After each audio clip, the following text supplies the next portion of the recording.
Hello and welcome to episode number 3 of this disaster of my life and the Lego room at the same time. Now, we left episode number 2 with regards to me going to collect a load of this and a load of this to extend more bits and pieces in so we can then spread it all the way down the side, because this was just a temporary space which has now become permanent because the floor has caved in on the Lego room. There's lots and lots of different bits and pieces that need to be sorted out.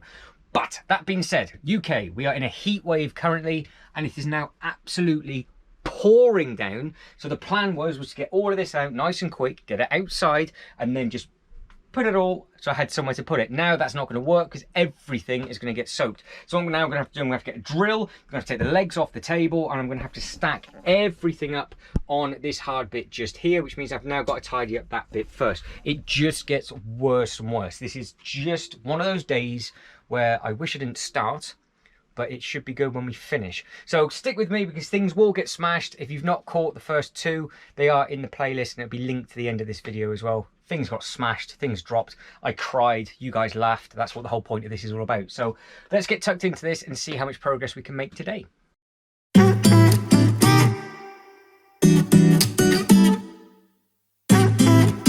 Finally, we've had a break in the weather. It's still the same day and it is now roasting. It's gone from raining to really, really hot very, very quickly. As you can tell, I've just bodged the table up on that bit. Absolutely happy days. So what we are going to do now is I need to clear these shelves off. So what I'm hoping is this can just get thrown straight onto here. The likelihood of it actually reaching without cracking off the top of this piece or smashing against any of the timber is literally 0 to none. That's basically what's going to happen. It's going to be destroyed. And then actually, I need to actually take that back up into the Lego room because that's now going to be part of our Miniland display. And I brought it down here just as a backdrop. So I've got to carry it all the way up the loft. Oh. Different day, different problem. So those boxes are enough to move. That's on a box that's easy enough to move. That'll be easy enough to move. And obviously these aren't screwed in, these shelves, so they'll be okay. And they're all nice and light. So that shelf will come off nice and fine. And then I've just basically got to clear a little bit of the floor up and we'll start working our way around. We've got plenty of brackets and plenty of the white bits to extend it on. Just need to think how low I want to go to the floor as well. There's no point having it directly on the floor. Don't know whether maybe to go knee height. I know obviously if you had like the glass cabinets and things, it would be to the floor. But I don't know if I really need to go that low, so we'll just have to figure out as we go. But more than likely that is going to get absolutely destroyed and there's other bits and pieces that's going to get smashed as well, but at least now I can actually start making some progress. Right, so the first time in a few days I think I can say some progress has been made, which is nice. So this is the space that we have. You can see when it's all empty there is a huge amount of space there, so all I've got to do is put the light in, obviously table. Now with the table I don't know whether to go across and sort of be sat like that, or how I was basically this way. I know it's dark, it's too hot to have the light on, so if you can't see me very well, it is what it is. So with these shelves, these are absolutely massive. The length of these things are huge.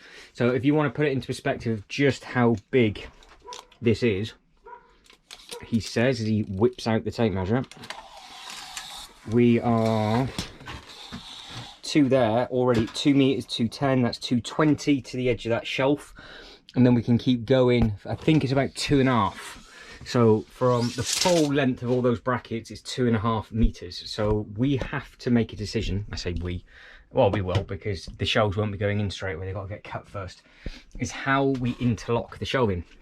So at the top you can see that this one goes all the way through, but this one underneath it could be pushed and go all the way underneath, and then obviously it could be dropped down so we can have stuff in the corner.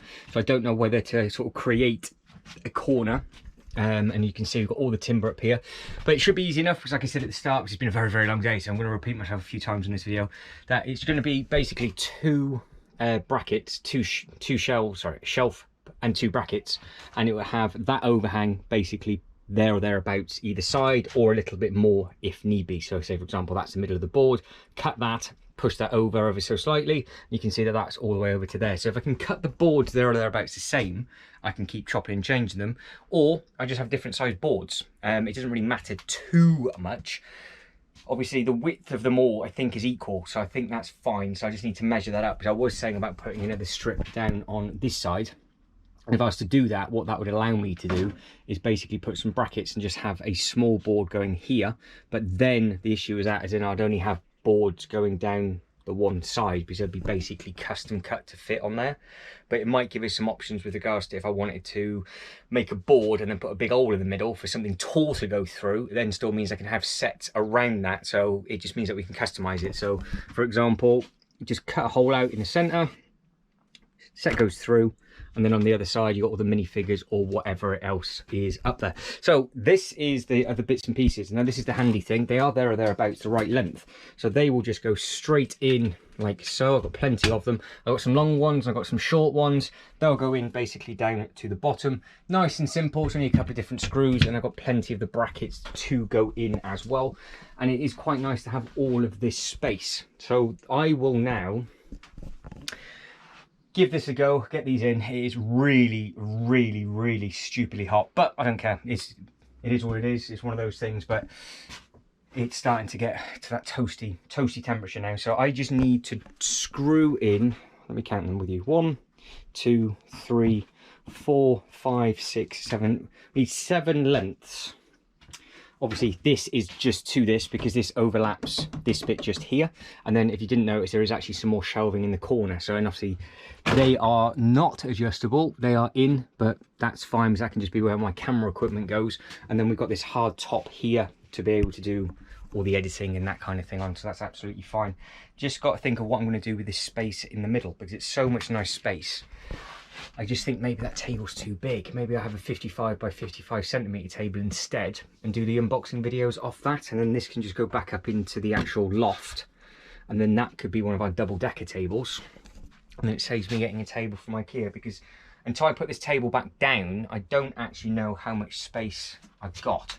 If I put it in a different way, maybe, because I had to have it left to right and actually crawl underneath the table to make the videos, which is never the nicest thing. But this now, I could probably get round the table, but it's also something to consider with how much these shelves stick out, because they are very, very deep shelves. So we can have a good amount of timber on here. So again, if we just get that out of the way and measure that up. So the depth of those is what, 35 inches.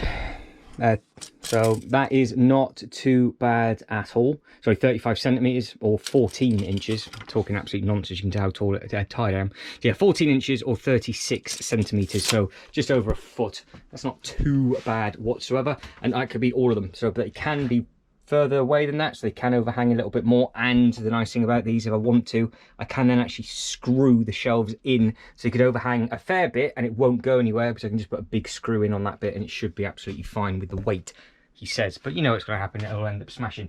Right, so I will get on with that now, and then I'll catch back up myself in a minute. And just like that, it's in. So nice and simple. Look, you've just got these bits, they are in proper. You can just wiggle them back out, and then you can pick and choose where you want to drop the teeth into, and that's it. So they are sturdy as anything, so we can pick and choose how many we want to put in, the gap of the shelves as well. Now obviously just put that 1, 2, 3, 4, and then that one, number 5, and they do go all the way down to the floor, so they should be absolutely fine. So the next thing that we need to do is, I'm going to stop today because I am beyond hot and sweaty and disgusting. We're going to pick up with this again tomorrow. We're going to start off in the actual Lego room, have a look at what we can do with the floor, get that timber in, and then we'll come down and finish off back in here with regards to what is going to be happening next. So we are back into the room, looking tired as ever. Completely different day, different weekend. I'm losing track of this series already, but look where I'm stood. It's done, and done. All good. Absolutely splendid. Nice and strong. Have some of that. I've got nothing to worry about. Now, this now leads us on to a good dilemma, because I've managed to move some bits and pieces around and throw some bits around underneath, and nothing else is gone, I don't think. Now, when I start moving the tables, it might be a different matter, but I think we're going to be okay. So that means that part number 4, or episode number 4, or however you want to call it, is now going to be rearranging the tables. I know we've just done the bit and pieces downstairs, but now what I'm going to be able to do is actually put this in the correct shape, all in the next upload, to get your advice of what you think looks best. And then episode number 5, I can then crack on down in the other room, make the display of that with some of the sets that I can't actually make fit. And then hopefully by part 6, all of the bits and pieces will then start going back in the correct bits, because you've got the huge superhero section that obviously needs to go back to where it was. We need to figure out all of this nonsense on the floor, which is going to all happen basically today, so I can crack on with that, and that'll be the next upload. And then we'll just have basically clear tables. You'll let me know what you think of the display. Then I'm going to have to do a lot of research into all the different elements on the bricks and pieces. So it's something I've never actually looked at properly on the Lego website, so I will be hunting those down, so keep your eyes on that. But don't forget, we've got all of these bits and pieces thrown in here that now need to be moved and put in the correct bit.